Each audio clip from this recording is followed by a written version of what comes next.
All right, let's move on. Now let's move on to college football. I'm coming off of a super shitty day in college football. Only 0-2, but both of them were lost by a mile. Clearly, they were the wrong sides. I am 4-3 ATS on the week, so I'm still slightly up on the week, and my overall record in college football is okay. 91-79 overall on the year, plus 4.8 units, plus 2.6% ROI. That's my record overall in all my official picks in college football. And again, tomorrow I'll be giving a whole bunch more plays on the Saturday show with Big Man on Campus. College football has some interesting games tonight. The first game that's interesting, of course, is the Temple-Cincinnati game. Temple has a couple extra rest days. They've been covering recently, playing better, getting healthier, a bunch of guys coming back. Cincinnati, kind of a hard team to figure out, right? They do have 2 straight covers. They've been playing a little bit better, but Temple's off a massive win over Navy. Feels like they are they have the mojo and the momentum here. The replacement quarterback for Temple has been doing great. Now, this is a little bit different. It can be tough going into Cincinnati. That can be a tough place to play on the road in a primetime game like this. But Cincinnati's just not looking too impressive overall in general, and I'm definitely leaning Temple here. They also get back a receiver, Bryant. That's a nice little plus for Temple as well. The big question is just will that quarterback Frank Nutiel, will he be able to continue his impressive results on the road here at Cincinnati? I think more likely than not, yes, but that is definitely not a guarantee. So I am not going to make an official play on this one, but I'm definitely leaning Temple -2.5, and other people in the chat box have given that opinion as well. And a slight lean to the under at 47.5, but that's also definitely not going to be a pick. And I didn't bet that one either, and I'm not going to. But it's just Cincinnati. They've lost a bunch of games in a row, but they have at times shown that they can be more competitive than at other times. And again, these home games, a home dog, Cincinnati, that can be a tough place to play. It's usually a tougher place to play when Cincinnati has a better team.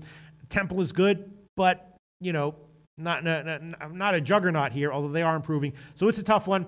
I'm going to stay off it as far as an official pick is concerned. Definitely leaning Temple -2.5. And then the BYU UNLV game, that is a wacky game. That's a fucked up game. If you're not familiar with why this game is so wacky and weird, obviously BYU's season has been a complete disaster, a lost season, and they just lost their quarterback last game, Tanner Magnum, and that is another huge loss to BYU. Their backup is this guy, Bo Hodge, who is nothing special, and he's also got a bunch of ailments. So he might not start, and if he does start, he might be limited as well. And then they just got a couple of true freshmen after that. Now, BYU, a lot of times when you have these wounded dogs, BYU is not an elite program, but they're still a program that is usually strong in the trenches. Those kind of like wounded animals can sometimes late in the season be good bets as an underdog. We already saw that with North Carolina. I liked North Carolina against Miami last week. Didn't have the balls given as an official pick, but I did like it and I did bet it. And you have sort of the same kind of situation here. I think that BYU is obviously a worse program than North Carolina this year, and North Carolina was getting a whole lot more points than BYU was getting last week. And UNLV is sort of looking up. UNLV. Also, their starting quarterback is a guy who was playing linebacker a few weeks ago. He's done well in his starts so far, but a guy like that, definitely expect inconsistency, and you have to assume that UNLV is going to be running the ball a lot here. The other issue is that BYU, has a pretty decent running game, and UNLV is definitely very vulnerable against the run. So, adding it all up, I would have a slight lean to UNLV. We're actually a modest lean to UNLV, but I'm not going to bet that or play it. And I think my stronger lean would probably be to the under. With all of the offensive issues for both teams at quarterback, I think you're going to see a ton of running. The only thing that could scotch the under is if UNLV's run defense is horrible, which it has been all year, and if BYU starts to really run very productively, offensively, then the game could get into like the low or mid 50s, and BYU probably wins in that case. But if UNLV can stop BYU's running game, then UNLV probably wins and covers, and the game goes under, I think. So I'm thinking about giving the under as an official play here. Let me see where that total is right now. It is 49.5 or 49. The line is actually, the spread has actually gotten bet down. Interestingly, it's now down to a 3.5 or 4 or 4.5. BYU could be, again, a wounded animal, a dangerous dog here.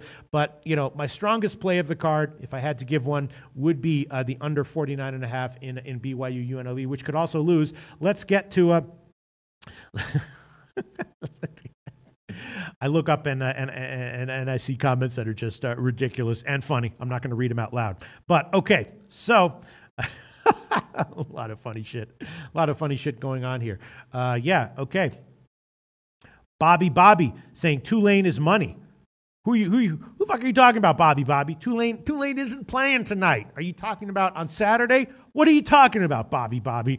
Tulane is money? Where? When? Come on, Bobby. Pick it up. Be more specific. All right, let's see. A lot of funny shit going on in chat here. Bobby saying Tulane minus 5.5 cash. I assume he's talking about college basketball. Okay, I will look into that. Again, I did not have time to look into the college basketball card. All right. Rob Perdue says UNLV win 28-14, boring game, but they get the cover. That is how I'm expecting it to go. I'm expecting the under to be a decent play, and I'm expecting a Tulane to probably cover, UNLV to probably cover at minus 3.5. Las Vegas likes UNLV. Yes. Sean Williams saying Temple is definitely not the same team from the start because they were terrible. Now they're getting covers, and now they're getting healthier. Yes, there's a reason they started to get covers. They had terrible offensive line play to start the season, and they sort of realized that they had to, buckle up and improve their offensive line play, and they did. And at the same time that happened, they started to get healthier. So, I'm definitely leaning Temple for sure. All right, Jansen Bonzone saying UNLV is the pick. Everyone's liking UNLV, and I would agree with that. And I would definitely be leaning under. Let's see. Big E saying, "Take it, Pete. Take it. Take what? What's he talking about? Which game is he saying I should take? I should take Delta 75 saying I got Temple -3, -105. Yeah, Temple might be the play there. I'm definitely leaning Temple for sure. And all right, that's about it. I think we can wrap up Tyler Walker saying Temple a good play since he has nothing to play for except for quote-unquote pride, which does matter at times to various teams, especially when they're home in a primetime game like this, right? They're just ready for the season to end. Temple trying to make a statement. They're getting people back and wanting that bowl bid. All of that is absolutely true. Tyler Walker, that is true. That is true. It's just that, Cincinnati can be a little bit tricky. Cincinnati is again, these like wounded animal home dogs at the end of the season. Cincinnati has nothing to play for except for pride, which can matter more on the at home, which is also why I'm not necessarily liking BYU in that capacity against UNLV because it's a road game. Their season's over. If there's a spot where BYU is going to try to bring it more, it will be next week in their home game. So we'll look for what the line is for that game. But and then the Stanford game is totally a pass for me.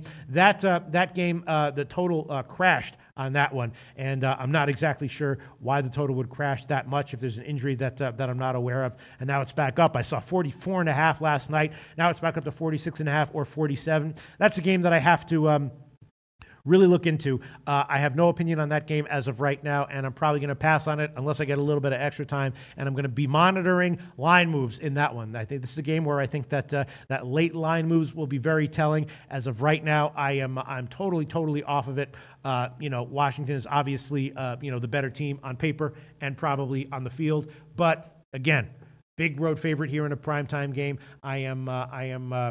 The game overall makes me nervous, and this is a game where I'm going to be looking at line movement, and if there's something that indicates based on the line movement and the market lines that one side or one play here is the right side, then maybe I'll bet it. But as of right now, it's a total pass for me. And as far as the UNLV game, you know what? Fine.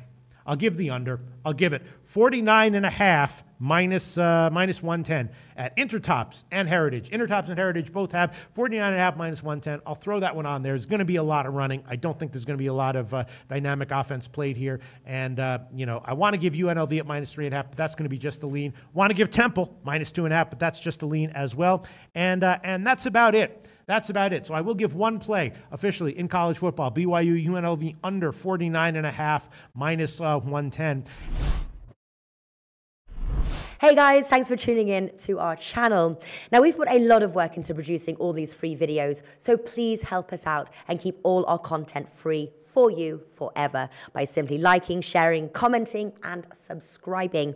Now, not to mention, a visit to our industry-leading website will warm the hearts of all our SBR employees, especially myself. Now, the links are over there to the left, so do check those out. Thanks for watching.